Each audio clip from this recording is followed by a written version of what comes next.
Hallelujah, ದೇವರಿಗೆ ಸ್ತೋತ್ರ. ಬನ್ನಿರಿ, ದೇವರ ಮಾತುಗಳನ್ನು ಧ್ಯಾನಿಸೋಣ. ಅನುದಿನದ ಧ್ಯಾನಕ್ಕಾಗಿ ಕಾದುಕೊಂಡಿದ್ದೀರಾ? ಎಚ್ಚರವಾಗಿದ್ದೀರಾ? ಆಧ್ಯಾತ್ಮಿಕವಾಗಿ ನಾವು ಬಲಗೊಳ್ಳುತ್ತಿದ್ದೇವೆ. ಇದನ್ನು ಮುಂದುವರಿಸಿರಿ ಎಂದು ನಿಮ್ಮಲ್ಲಿ ಅನೇಕರು ಕೋರಿಕೊಳ್ತಿದ್ದೀರಲ್ಲವೋ?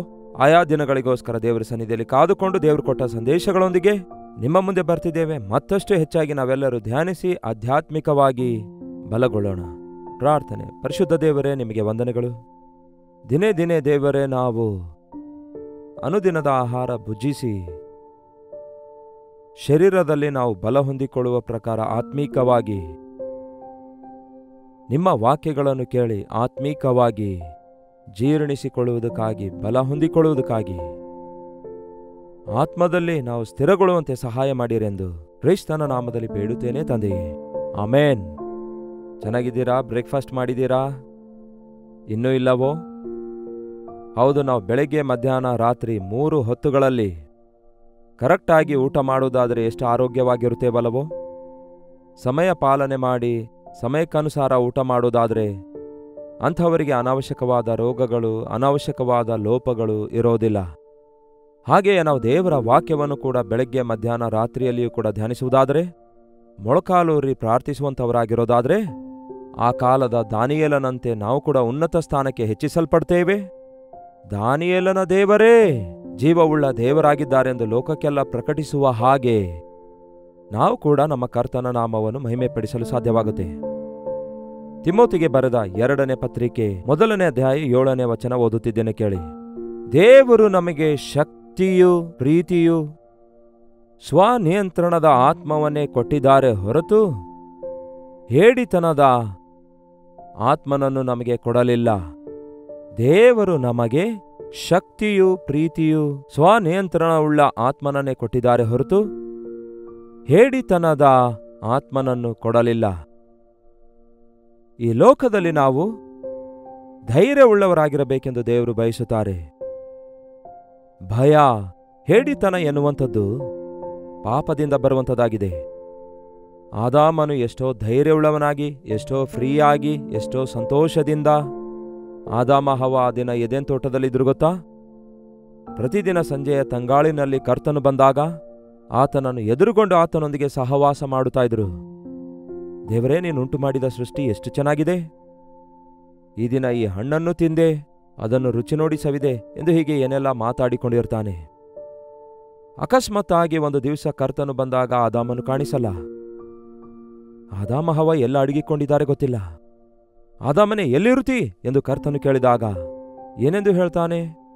ದೇವರೇ, ನಿನಗೆ ಭಯಪಟ್ಟು ಮರದ ಹಿಂದೆ ಅಡಗಿಕೊಂಡಿದ್ದೇನೆ ಅನ್ನುತ್ತಾನೆ. ಭಯವೋ? ಯಾಕೆ ನಿನ್ನೊಳಗೆ ಭಯ ಬಂತು? ಯಾಕೆ ನನ್ನನ್ನು ಕಂಡ್ರೆ ನಿನಗೆ ಭಯ? ನೋಡಿ ಪ್ರಿಯರೇ, ನೀವು ತಪ್ಪು ಮಾಡಿದಾಗ ತಕ್ಷಣವೇ ಭಯ ಬರುತ್ತೆ ಅಲ್ಲವೋ? ಅಷ್ಟ್ಯಾಕೆ ಮನೆಯಲ್ಲಿನ ಮಕ್ಕಳನ್ನು ನೋಡಿ. ತಪ್ಪು ಮಾಡಿದಂತಹ ಮಕ್ಕಳು ನಮ್ಮ ಮುಂದೆ ಬಂದಾಗ ಗಾಬರಿಯಿಂದಿರ್ತಾರೆ, ನಮ್ಮ ಕಣ್ಣಲ್ಲಿ ಕಣ್ಣಿಟ್ಟು ನೋಡೋದಿಲ್ಲ.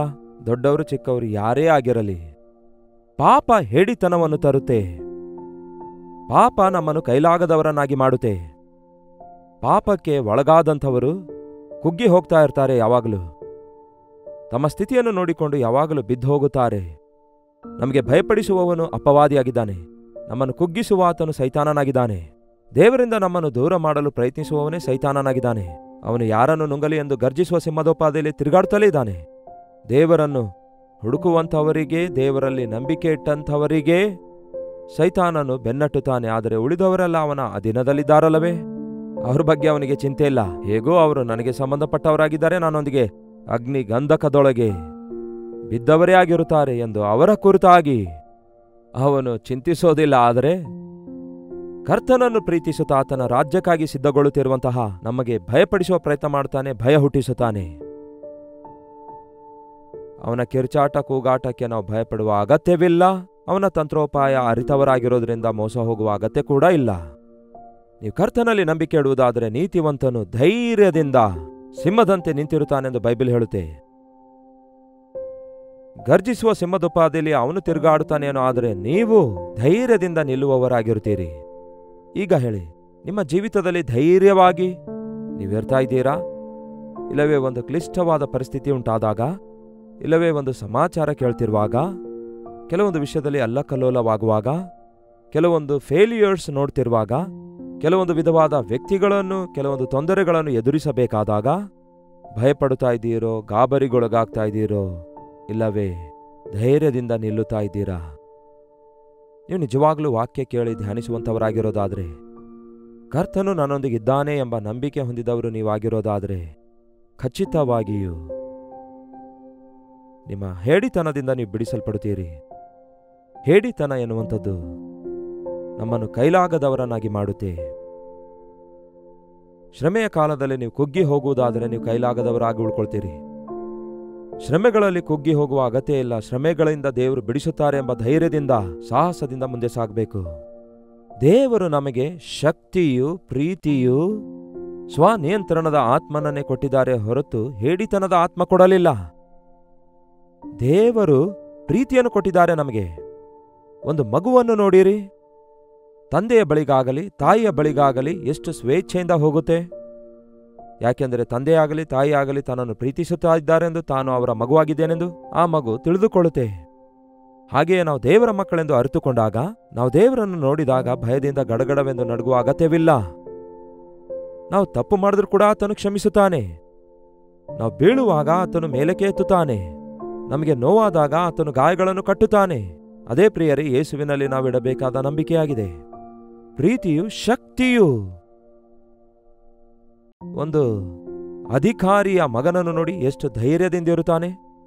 ನಾನು DSP ಅವರ ಮಗನಾಗಿದ್ದೇನೆ, ನಾನು ಕಲೆಕ್ಟರ್ ಅವರ ಮಗನಾಗಿದ್ದೇನೆ, ನಾನು ಚೀಫ್ ಮಿನಿಸ್ಟರ್ ಅವರ ಮಗನಾಗಿದ್ದೇನೆ ಎಂದು ಲೋಕ ಸಂಬಂಧವಾದ ಅಧಿಕಾರಿ ಮಕ್ಕಳು ಎಷ್ಟು ಧೈರ್ಯದಿಂದಿರುತ್ತಾರಲ್ಲವೇ? ಹಾಗಾದರೆ ನಾವು ಸರ್ವೋನ್ನತನಾದ ದೇವರ ಮಕ್ಕಳಾಗಿರುವಾಗ ನಮ್ಮನ್ನು ಈ ಲೋಕದಲ್ಲಿ ಯಾರು ಎದುರಿಸಲಿಕ್ಕಾಗುತ್ತೆ ಹೇಳಿ? ಯಾರು ಭಯಪಡಿಸಲಿಕ್ಕಾಗುತ್ತೆ ಹೇಳಿ? ಲೋಕದ ಅಧಿಕಾರಿಯಾಗಿರುವ ಸೈತಾನನು ಕೂಡ ಸೋತು ಹೋದ ಶತ್ರುವಲ್ಲವೂ ನಮಗೇನ್ ಮಾಡ್ಲಿಕ್ಕಾಗತ್ತೆ? ಹೌದು, ಇಂತಹ ನಂಬಿಕೆ ನೀವು ಹೊಂದಿರುವುದಾದರೆ ಶಕ್ತಿಯುಳ್ಳವರಾಗಿದ್ದು ಸೈತಾನನನ್ನು ಎದುರಿಸುತ್ತೀರಿ. ಸ್ವನಿಯಂತ್ರಣವುಳ್ಳ ಆತ್ಮನನ್ನು ನಮಗೆ ಕೊಟ್ಟಿದ್ದಾರೆ. ಪಂಚೇಂದ್ರಿಯಗಳಿವೆ ನಮಗೆ, ಗೊತ್ತಲ್ಲವೇ? ಪಂಚೇಂದ್ರಿಯಗಳು ಅಂದ್ರೆ ನಾಲಿಗೆ, ಕಿವಿ, ಮೂಗು, ಕಣ್ಣು, ಸ್ಪರ್ಶ. ಇವುಗಳ ಮೂಲಕ ನಾವು ಬಳಸುತ್ತಾ ಇರ್ತೇವೆ, ನಾವು ಸ್ಪಂದಿಸುತ್ತಾ ಇರ್ತೇವೆ. ಈ ಇಂದ್ರಿಯಗಳಿಗೆ ನಿಯಂತ್ರಣ ಕೊಡ್ತಾರಂತೆ. ಇಂದ್ರಿಯಗಳ ನಿಯಂತ್ರಣದ ಶಕ್ತಿ ಕೊಡ್ತಾರೆ. ಅಂದರೆ ನಮ್ಮ ಅಧೀನದಲ್ಲಿರ್ತವೆ ನಮ್ಮ ಅವಯವಗಳೆಲ್ಲ. ನಾವು ಅನಾವಶ್ಯಕವಾದವುಗಳನ್ನು ಕೇಳಲ್ಲ, ಅಪವಿತ್ರವಾದವುಗಳನ್ನು ನೋಡಲ್ಲ, ವ್ಯರ್ಥ ಮಾತು ನುಡಿಯೋದಿಲ್ಲ, ವಾಸನೆಗೆ ಒಳಗಾಗೋದಿಲ್ಲ. ಈ ದಿನ ಸ್ಪರ್ಶದಿಂದ ಅನೇಕರು ಪಾಪಕ್ಕೆ ಸೆಳೆಯಲ್ಪಡ್ತಿದ್ದಾರೆ. ಈ ಲೋಕದ ಆಸೆಗೆ ಅತ್ಯಧಿಕವಾಗಿ ಒಳಗಾಗ್ತಿದ್ದಾರೆ. ದೇವರು ಇಂದ್ರಿಯ ನಿಯಂತ್ರಣವುಳ್ಳ ಆತ್ಮ ಕೊಟ್ಟಿದ್ದಾರೆ. ಯಾವುದೇ ರೀತಿಯಲ್ಲಾಗಲಿ ಸೈತಾನನು ನಮಗೆ ಶೋಧಿಸಲಾರದ ಹಾಗೆ ನಾವು ಧೈರ್ಯವುಳ್ಳವರಾಗಿ ಜೀವಿಸಬಲ್ಲೆವು. ನೀವು ಹೇಗಿದ್ದೀರಿ? ಧೈರ್ಯ ನಿಮಗಿದೆಯಾ? ಭಯಪಡಬೇಡಿ, ಭಯಪಡಬೇಡಿ, ಭಯಪಡಬೇಡಿ, ಭಯಪಡಬೇಡಿ ಎಂದು 365 ಸಾರಿ ಬೈಬಲ್ನಲ್ಲಿ ಎಂದು ಬರೆಯಲ್ಪಟ್ಟಿದೆ ಪ್ರಿಯರೇ. ಅಂದರೆ ದಿನಾಲೂ ದೇವರು ನಮಗೆ ಹೇಳ್ತಿದ್ದಾರೆ ಭಯಪಡಬೇಡಿರೆಂದು. ಆರ್ಥಿಕ ತೊಂದರೆ ಇವೆಯಾ? ಭಯಪಡಬೇಡಿರಿ. ಭಯಂಕರವಾದ ಬರಗಾಲ ಬರಲಿಕ್ಕಿದೆ, ದರಗಳೆಲ್ಲ ಹೆಚ್ಚಾಗ್ಲಿಕ್ಕಿವೆ ಅಂತೆ, ಕೆಲವೊಂದು ಪದಾರ್ಥಗಳು ಸಿಗಲಾರದ ಪರಿಸ್ಥಿತಿ ಬರುತ್ತದಂತೆ. ಹೀಗೆ ಏನೇನೋ ಕೇಳುವಾಗ ಅಯ್ಯೋ ನನ್ನ ಭವಿಷ್ಯ ಏನಾಗುತ್ತೆ ಎಂಬ ಭಯವಿದೆಯಾ? ಯೆಹೋವ ಈರೇ, ನನ್ನ ಕರ್ತನೇ ಎಲ್ಲವನ್ನೂ ನೋಡಿಕೊಳ್ತಾನೆ. ನಾನಾ ವಿಧವಾದ ಹೊಸ ಹೊಸ ರೋಗಗಳು ಹುಟ್ಟಿ ಬರ್ತಿವೆ. ನನ್ನ ಕರ್ತನು ನನಗೆ ಸ್ವಸ್ಥಪಡಿಸುವ ಆತನಾಗಿದ್ದಾನೆ, ಯೆಹೋವ ರಾಫಾ. ಹೌದು ಪ್ರಿಯರೇ, ಹೀಗೆ ನಾವು ಎಷ್ಟು ಕರ್ತನಿಗೆ ಅರಿತುಕೊಳ್ತೇವೋ ನಮಗೆ ಅಷ್ಟು ಧೈರ್ಯ ಬರುತ್ತೆ. ನಮ್ಮ ಸುತ್ತಲೂ ಕಳವಳ ಇದ್ದರೂ ಕೂಡ ಯೆಹೋವ ಶಾಲೇಮ್, ದೇವರು ನಮಗೆ ಸಮಾಧಾನವಾಗಿದ್ದಾರೆ, ಸಮಾಧಾನ ಕೊಡುವಾತನಾಗಿದ್ದಾರೆ. ಉನ್ನತವಾದ ಕರ್ತನ ನಾಮ ನೀವು ನೆನೆಸಿಕೊಳ್ಳುವುದಾದರೆ ನೀವು ಎಷ್ಟು ದೊಡ್ಡ ದೇವರ ಮಕ್ಕಳಾಗಿದ್ದೀರಿ ಎನ್ನುವಂಥದ್ದು ಅರಿತುಕೊಳ್ಳುವುದಾದರೆ ನೀವು ಭಯಪಡೋದಿಲ್ಲ. ಸೈತಾನನು ಹಾಕುವ ಸವಾಲುಗಳಿಗೆ, ಗರ್ಜನೆಗೆ ನೀವು ಭಯಪಡುವ ಅವಶ್ಯಕತೆ ಇಲ್ಲ. ಇಹಲೋಕಾಧಿಕಾರಿಯಾದ ಸೈತಾನನು ಸೋತು ಹೋದ ಶತ್ರುವಾಗಿದ್ದಾನೆ. ಯಾವತ್ತೋ ದೇವರು ಕ್ರಿಸ್ತನು ಶಿಲುಬೆ ಮೇಲೆ ತನ್ನ ಪ್ರಾಣ ಅರ್ಪಿಸಿಕೊಟ್ಟಾಗ ಸೈತಾನನ ತಲೆ ಜಜ್ಜಲ್ಪಟ್ಟಿದೆ. ಅದಕ್ಕೆ ತೀರ್ಪು ವಿಧಿಸಲಾಗಿದೆ. ಕೇಳಿರಿ, ಕೆಲವೊಂದು ಸಾರಿ ಜಡ್ಜ್ಮೆಂಟ್ ಆದ ಮೇಲೆ ಅಪರಾಧಿಗೆ ಜೈಲಲ್ಲಿ ಇಟ್ಟ ಪ್ರಕಾರವೇ ಕರ್ತನು ಕೂಡ ಸೈತಾನನಿಗೆ ಅದೇ ರೀತಿಯಾಗಿ ಆ ಬಂಧನದಲ್ಲಿ ಇಟ್ಟಿದ್ದಾರೆ. ಯಾಕೆಂದರೆ ಸ್ವಲ್ಪ ಸಡಿಲಾಗಿಯೇ ಬಿಟ್ಟಿದ್ದಾರೆ. ಯಾಕೆಂದರೆ ಸೈತಾನನಿಗೆ ಹಿಂಬಾಲಿಸುವವರು ಅನೇಕರಿದ್ದಾರೆ. ಈಗ ಸೈತಾನನಿಗೆ ಶಿಕ್ಷಿಸುವುದಾದರೆ ಆ ಅಧೋಲೋಕದ ಅಗ್ನಿಗಂಧಕದೊಳಗೆ ಆ ಸೈತಾನನಿಗೆ ಕಳಿಸಿದರೆ ಅನೇಕರು ಕೂಡ ಸೈತಾನನೊಂದಿಗೆ ದೇವರ ಸಾರೂಪ್ಯದಲ್ಲಿ, ಆತನ ಸ್ವರೂಪದಲ್ಲಿ, ಆತನ ಆಕಾರದಲ್ಲಿ ಮಾನವರಲ್ಲಿ ಅನೇಕರು ನರಕಕ್ಕೆ ಹೋಗ್ತಾರೆ. ಹಾಗಾಗಿ ಯಾರೊಬ್ಬರೂ ನಾಶವಾಗಬಾರದು, ಎಲ್ಲರೂ ರಕ್ಷಿಸಬೇಕೆಂದು ಆಶಿಸಿದ ದೇವರು ತನ್ನ ಪ್ರೀತಿಯ ಸುವಾರ್ತೆ ಎಲ್ಲರಿಗೂ ಪ್ರಕಟಿಸಬೇಕಂತಲೇ, ಭಯಪಡಬೇಡಿರಿ, ನಾನಿದ್ದೇನೆ, ನಿಮ್ಮ ಪಾಪಗಳನ್ನು ಕ್ಷಮಿಸುತ್ತೇನೆ. ಭಯಪಡಬೇಡಿರಿ, ನಾನಿದ್ದೇನೆ, ನಿಮ್ಮ ಕಣ್ಣೀರನ್ನು ಒರೆಸುತ್ತೇನೆ. ಭಯಪಡಬೇಡಿರಿ, ನಾನಿದ್ದೇನೆ, ನನಗೆ ಮೊರೆ ಇಡೀರಿ, ನಾನು ನಿಮಗೆ ಬಿಡಿಸುತ್ತೇನೆ. ಆಪತ್ಕಾಲದಲ್ಲಿ ನನಗೆ ಮೊರೆ ಇಡೀರಿ, ನಾನು ನಿಮಗೆ ಸದುತ್ತರ ದಯಪಾಲಿಸ್ತೇನೆ ಎಂದು ದೇವರು ಹೇಳಿದರೆ, ನಮ್ಮ ಪ್ರಾರ್ಥನೆ ಜೀವಿತ ಸರಿಯಾಗಿರೋದಾದ್ರೆ ನಾವು ಆಧ್ಯಾತ್ಮಿಕವಾದ ಬಲ ಹೊಂದಿಕೊಳ್ತೇವೆ. ನಾವು ಈ ಲೋಕದಲ್ಲಿ ಬಲವಾಗಿರಬೇಕಾದ್ರೆ ಬೋರ್ವೀಟ್ ಆಗಲಿ, ಹೀಗೆ ಯಾವುದ್ಯಾವುದೋ ವಿಟಮಿನ್ಸ್ ಡ್ರಿಂಕ್ ಇದೆಯಲ್ಲವೇ, ಅದನ್ನು ಇದನ್ನು ಅನೇಕರು ಬಹಳ ಪ್ರೋಟೀನ್ಸ್ ತೆಗೆದುಕೊಳ್ಳಬೇಕೆಂದು ಪ್ರಯತ್ನಿಸ್ತಾರೆ. ಅದು ಶಾರೀರಿಕ ದೃಢತೆಯಾಗಿದೆ. ಒಬ್ಬ ವ್ಯಕ್ತಿ ಆಧ್ಯಾತ್ಮಿಕ ವೀರನಾಗಿರಬೇಕಾದರೆ, ಮೊಳಕಾಲಿನ ಪ್ರಾರ್ಥನೆ ಕಲಿಯುವುದಾದರೆ, ಪರಲೋಕದೊಂದಿಗೆ ಸಂಬಂಧವುಳ್ಳವರಾಗಿರೋದಾದರೆ, ಆಧ್ಯಾತ್ಮಿಕವಾದ ಬಲ ನಾವು ಹೊಂದಿದವರಾಗಿ, ಹೇಡಿತನದ ಆತ್ಮವನ್ನು ಹೊಂದಿಕೊಳ್ಳದೆ ಕ್ರಿಸ್ತನ ಆತ್ಮ ಉಳ್ಳವರಾಗಿ, ಕ್ರಿಸ್ತನ ಹಾಗೆ ನಾವು ಜೀವಿಸುತ್ತಾ ಶೋಧನೆಗಳನ್ನು, ಹೋರಾಟಗಳನ್ನು ಎದುರುಗೊಂಡು ಕರ್ತನಿಗೆ ಸಾಕ್ಷಿಗಳಾಗಿ ಜೀವಿಸುತ್ತೇವೆ. ನೀವು ಎಷ್ಟೊತ್ತು ಪ್ರಾರ್ಥಿಸ್ತೀರಿ ದಿನಕ್ಕೆ? ಈ ದಿನ ಶುಕ್ರವಾರವಲ್ಲವೋ? ಪ್ರತಿ ಶುಕ್ರವಾರ ಕಲ್ವರಿ ಚರ್ಚಿನಲ್ಲಿ ಉಪವಾಸ ಪ್ರಾರ್ಥನೆವಿರುತ್ತೆ. ನಿಮ್ಮಲ್ಲಿಯೂ ಅನೇಕರು ಜಾಯಿನ್ ಆಗ್ತಾ ಇರ್ತೀರಿ, ಜಾಯಿನ್ ಆಗಿರಿ. ನಾವು ಒಬ್ಬೊಬ್ಬರಿಗೋಸ್ಕರ ಪ್ರಾರ್ಥಿಸಲು ಅವಕಾಶವಿಲ್ಲದಿದ್ರೂ ಕೂಡ ಪ್ರಾರ್ಥನೆಯ ಸಮಯದಲ್ಲಿ ಪವಿತ್ರ ಆತ್ಮನು ತನ್ನ ಆತ್ಮನನ್ನು ಸುರಿಸುವಾಗ, ಅನೇಕ ವಿಷಯಗಳಿಗಾಗಿ ಭಾರದಿಂದ ಪ್ರಾರ್ಥಿಸುವಾಗ ಬಲಹೀನತೆಗಳೆಲ್ಲ ಬಲವನ್ನಾಗಿ ಮಾರ್ಪಡಿಸಬಲ್ಲಂತಹ ದೇವರ ಸನ್ನಿಧಿಯನ್ನು ಅನುಭವಿಸುತ್ತಿದ್ದೇವೆ. ಅಷ್ಟು ಮಾತ್ರವಲ್ಲ, ಅನುದಿನವೂ ಏಕಾಂತವಾದ ಪ್ರಾರ್ಥನೆ ಕಲಿತುಕೊಳ್ಳಿರಿ. ಶಿಷ್ಯರು ಒಬ್ಬ ದೆವ್ವ ಹಿಡಿದಿರುವ ವ್ಯಕ್ತಿಗೆ ಅವರಿಂದ ಬಿಡಿಸಲಿಕ್ಕಾಗೋದಿಲ್ಲ.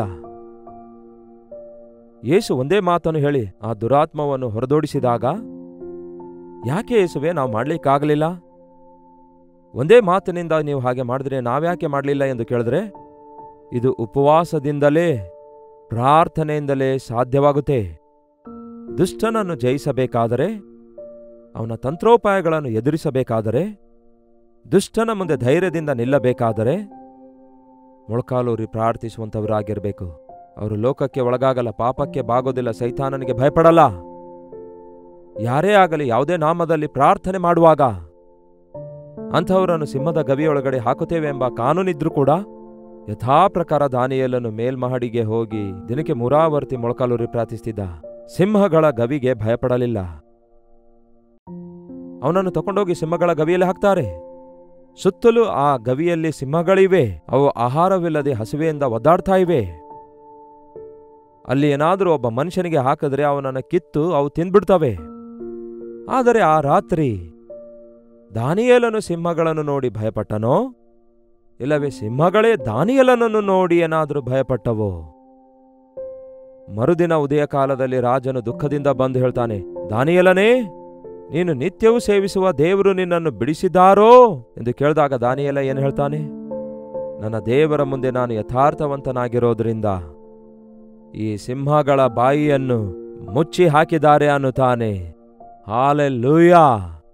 ಜಯದ ಜೀವಿತ ನಿಮ್ಮ ಜೀವಿತದಲ್ಲಿ ನೀವು ಕಾಣಬೇಕಾದರೆ ದೇವರಲ್ಲಿ ನಂಬಿಕೆ ಇಟ್ಟು ಮುಂದೆ ಸಾಗುವಂಥದ್ದೇ. ಮೊಳಕಾಲೂರಿ ನಾವು ಪ್ರಾರ್ಥಿಸುವಾಗ ನಾವು ಬಿದ್ದೋಗೋದಿಲ್ಲ. ಮೊಳಕಾಲೂರಿ ಪ್ರಾರ್ಥಿಸುವಂಥವರನ್ನು ಸೈತಾನನು ಬೆದರಿಸೋದಿಲ್ಲ. ಮೊಳಕಾಲೂರಿ ಪ್ರಾರ್ಥಿಸುವಂಥವನು ಇಂದ್ರಿಯ ನಿಯಂತ್ರಣವುಳ್ಳ ಆತ್ಮ, ಶಕ್ತಿಯುಳ್ಳ ಆತ್ಮ ಹೊಂದಿರುವುದರಿಂದ ಸಮಸ್ತವನು ಈ ಲೋಕದಲ್ಲಿ ಜಯಿಸುತ್ತಾನೆ. ಸೋತು ಹೋಗುವ ಕ್ರೈಸ್ತರಾಗಿರುವುದರಿಂದಲೇ, ಪ್ರತಿ ಶೋಧನೆಗೆ ಒಳಗಾಗುವ ಕ್ರೈಸ್ತರಾಗಿರುವುದರಿಂದಲೇ ಭಯಪಡುವುದರಿಂದ ನಮಗೆ ಜ್ವರ ಬರುತ್ತೆ.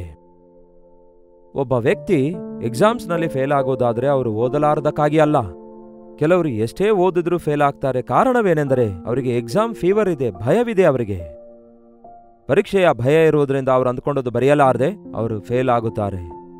ನೀವು ಇಂಟರ್ವ್ಯೂಗೋಸ್ಕರ ಎಷ್ಟೇ ರೆಡಿಯಾಗಿ ಹೋದ್ರು ಇಂಟರ್ವ್ಯೂ ತೆಗೆದುಕೊಳ್ಳುವವರನ್ನು ನೋಡಿ ಭಯಪಡುವುದರಿಂದ ಗಾಬರಿಗೊಂಡವರಾಗಿ ಕೆಲವರು ಆ ಇಂಟರ್ವ್ಯೂನಲ್ಲಿ ಸೆಲೆಕ್ಟ್ ಆಗ್ತಿಲ್ಲ.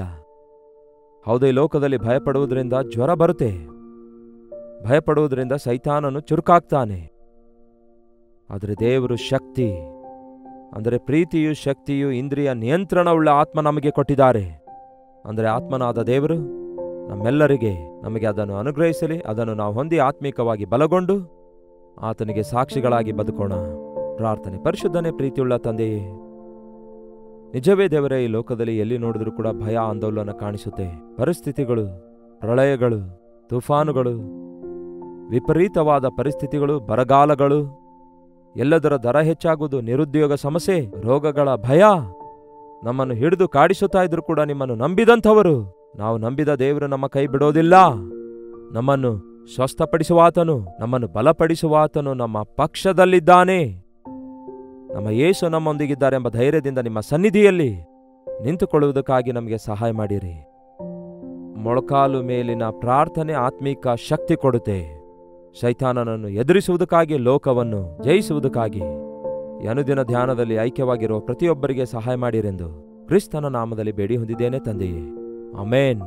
ತಂದೆಯಾದ ದೇವರ ಪ್ರೀತಿಯು, ಮಗನಾದ ಕ್ರಿಸ್ತನ ಕೃಪೆಯೂ, ಆದರಣೆ ಕರ್ತನಾದ ಪರಿಶುದ್ಧಾತ್ಮನ ಸಹವಾಸವು ಈ ಅನುದಿನದ ಧ್ಯಾನದಲ್ಲಿ ಐಕ್ಯವಾಗಿರುವ ನಮ್ಮೆಲ್ಲರ ಸಂಗಡ ಸದಾಕಾಲ ನೆಲೆಯಾಗಿರಲಿ. ಆಮೇನ್.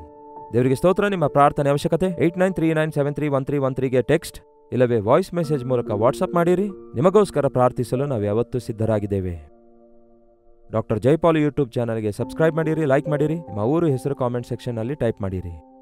ಕರ್ತನ ಚಿತ್ತವಿರುವುದಾದರೆ ಮತ್ತೆ ನಾಳೆ ಅನುದಿನದ ಧ್ಯಾನ ಎಂಬ ಈ ಕಾರ್ಯಕ್ರಮದಲ್ಲಿ ಬೆಳಗ್ಗೆ 7 ಗಂಟೆ ಪ್ರತಿದಿನ ಪ್ರತ್ಯೇಕವಾದ ಈ ಲೈವ್ ಕಾರ್ಯಕ್ರಮದಲ್ಲಿ ಪಾಲ್ಗೊಳ್ಳಿರಿ. ನೀವು ಕೂಡ ನಮ್ಮೊಂದಿಗೆ ಪ್ರಾರ್ಥನೆಯಲ್ಲಿ ಐಕ್ಯವಾಗಿದ್ದು ಆತ್ಮೀಕವಾಗಿ ಬಲಗೊಳ್ಳಿರಿ.